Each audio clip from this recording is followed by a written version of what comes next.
You made a budget last month. You wrote down the numbers. You promised yourself this time would be different. And by the second week, it was already gone. The coffee, the delivery app, the thing you didn't need but bought anyway, you told yourself you lacked discipline. But that's not what happened. The real reason is far stranger. Your budget didn't fail because you're weak. It failed because your brain was never designed to protect money it hasn't spent yet. It was designed to protect you from threats that are right in front of your face. A budget is a promise about the future, and your brain is terrible at keeping promises to someone it hasn't met yet. That someone is you. Next week. Here's the strange part. Neuroscience shows that when you imagine your future self, your brain often processes that person the way it processes a stranger. Researcher Hal Hirschfield ran studies where people looked at age-progressed images of themselves. The people who felt more emotionally connected to their future face saved more money. The people who didn't recognize that face as truly theirs spent more today. Think about that for a second. You are biologically negotiating with someone who feels like a different person, and you keep losing. So when you set a budget, you're not making a deal with yourself. You're making a deal on behalf of a stranger. And nobody guards a stranger's money as fiercely as their own. That's the first crack in the plan. But it gets stranger.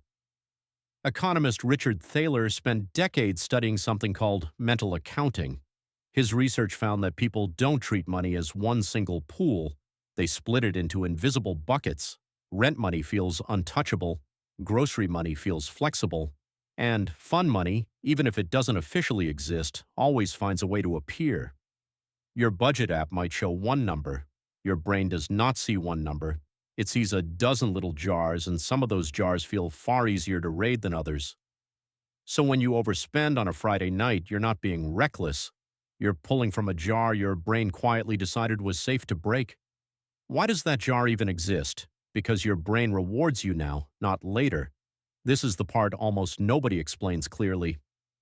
Economist George Lowenstein documented what's called present bias, the tendency to overvalue immediate rewards and undervalue future ones, even when the math is obviously against you. A dollar spent today feels enormous in your hands. A dollar saved for 6 months from now barely registers as real. This is why budgets built entirely on willpower collapse. Willpower is a short-term resource fighting a long-term war, and the war isn't fair.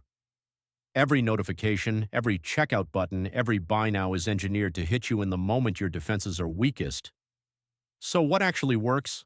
Not more discipline, different design. The twist is this: the people who stick to budgets long-term rarely rely on remembering to be careful. They remove the moment of decision entirely. They automate transfers the day their paycheck lands, before the money ever touches an account they can casually spend from. They make the responsible choice the default, not the difficult one. This lines up with research from behavioral economists Shlomo Benartzi and Richard Thaler on retirement savings.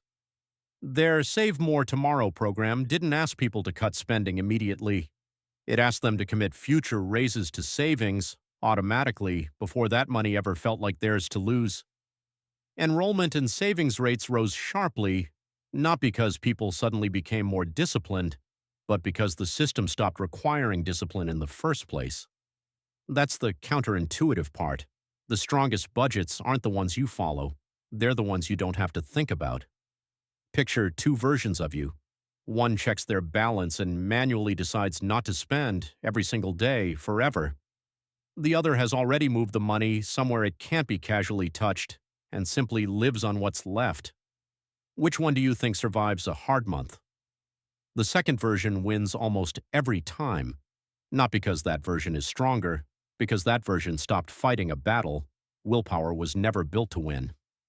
There's one more layer to this, and it might be the most important one. Psychologist Wendy Wood's research on habits found that a huge portion of our daily financial decisions aren't decisions at all.